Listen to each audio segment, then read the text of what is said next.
मोदी सरकार का आखिरी पूर्ण बजट पेश हो चुका है, लेकिन कांग्रेस पार्टी और तमाम विपक्ष उसको लेकर बंदूकें ताने हैं, तलवारें खींचे हुए हैं। हमारे साथ रणदीप सुरजेवाला जी जुड़ गए हैं स्टेज पर। बहुत स्वागत है, तालियों के साथ इनका अभिनंदन कीजिए। और सवाल यह है कि कांग्रेस क्यों ना खुश? तो पहला सवाल यही आपको टॉस कर देती हूं कि जब मिडिल क्लास भी गदगद दिख रहा है और लोगों को ये लग रहा है कि अर्थव्यवस्था सही राह पर है, सरकार इसे अमृतकाल का बजट कह रही है, कांग्रेस क्यों ना खुश? बड़ी बातें क्या है? अब अमृतकाल है या मित्रकाल, ये तो देश फैसला करेगा। अमृतकाल की बजाय मित्रकाल का बजट लगता है। संसद लगातार स्थगित है और आज कोई एक दोस्त कह रहा था कि अब सदाएं आ रही हैं संसद के गलियारों से, आओ मिलकर देश बचाएं मोदी जी के यारों से। पर एक बार छोड़ दीजिए, गंभीर बात यह है, कोई भी बजट अंजना जी अगर आप उसका आंकलन करें तो उसका आंकलन होगा क्या वो बजट कंजम्पशन यानी खपत को ड्राइव करता है, क्या वो बजट ग्रामीण भारत की ज़रूरियात को एड्रेस करता है, क्या वो बजट कैपिटल एक्सपेंडिचर को और प्राइवेट इन्वेस्टमेंट को इन्फ्यूज़ करता है, उसे आगे बढ़ाता है, और क्या वो बजट आर्थिक प्रगति लेकर आएगा और आर्थिक असमानता को कम या ख़त्म करेगा और महंगाई पर रोक लगाएगा। इस बजट में मुझे महंगाई नाम का शब्द नज़र नहीं आया, बेरोज़गारी नाम का शब्द नज़र नहीं आया, आर्थिक असमानता कम करने का शब्द नज़र नहीं आया, प्राइवेट इन्वेस्टमेंट और कंजम्पशन दोनों जब तक नहीं होंगी, रोज़गार और तरक्की नहीं होगी, वो शब्द नज़र नहीं आया। तो बजट है क्या, मुझे समझ नहीं आया। कम से तीन बड़ी बातें आपकी बात को काउंटर करने के लिए जो सरकार की तरफ से कही जा रही है, उसमें सबसे पहले यही है कि उन्होंने कहा है 33% वो इस बार कैपिटल एक्सपेंडिचर कर रहे हैं, जो कि पहले के हर रिकॉर्ड से ज़्यादा है, जिससे वो कह रहे हैं कि बाजार में और अर्थव्यवस्था में बेहतरी आएगी और रोजगार के साधन नए तय होंगे। वो लोअर मिडिल क्लास को 5 लाख की बजाय नई जो स्कीम है टैक्स की, उसमें वो 7 लाख तक उनको जीरो इनकम टैक्स कर रहे हैं।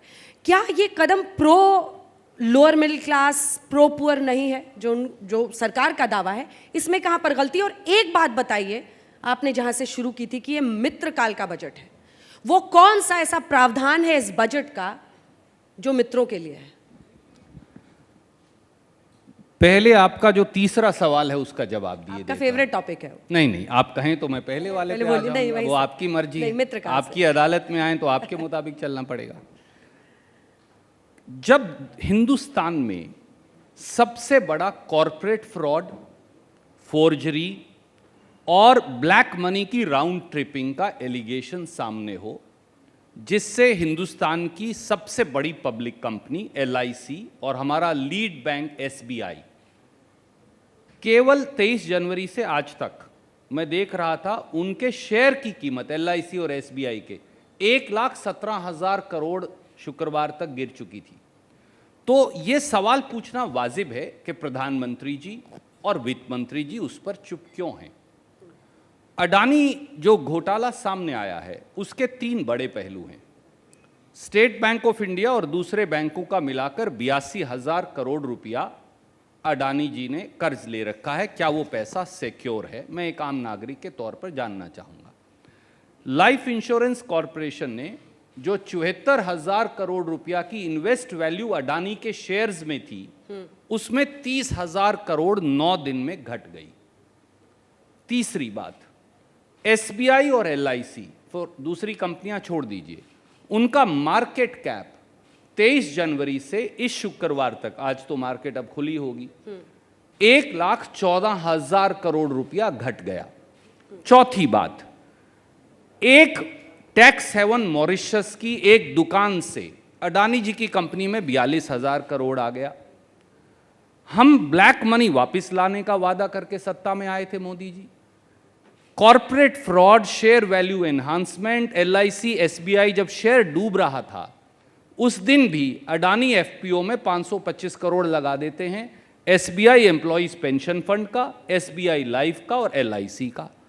क्या ये सवाल पर जवाब नहीं पूछा जाना चाहिए क्या मोदी जी और वित्त मंत्री जी को अब तक सीरियस फ्रॉड इन्वेस्टिगेशन ऑफिस से, सेबी से, सीबीआई से, ईडी से, इनकम टैक्स से इन्वेस्टिगेशन, फेयर इन्वेस्टिगेशन नहीं ऑर्डर करी जानी चाहिए? संसद को एडजर्न करके जेपीसी की मांग या सुप्रीम कोर्ट के मुख्य न्यायाधीश की मांग को डेफर करके देश को जवाब नहीं मिलेगा। हमारे फाइनेंशियल इंस्टीट्यूशंस एलआईसी और एसबीआई जो सबसे बड़े हैं, आज उन पर खतरा मंडरा रहा है। 3 बड़े तथ्य मैंने दिए। 1,14,000 करोड़ मार्केट कैप कम, 82,000 करोड़ का कर्जा वापस आएगा या नहीं आएगा, 74,000 करोड़ जो एलआईसी ने इन्वेस्ट वैल्यू थी वो 30,000 करोड़ घट गई और केवल 10 दिन में। तो सवाल पूछा जाना चाहिए।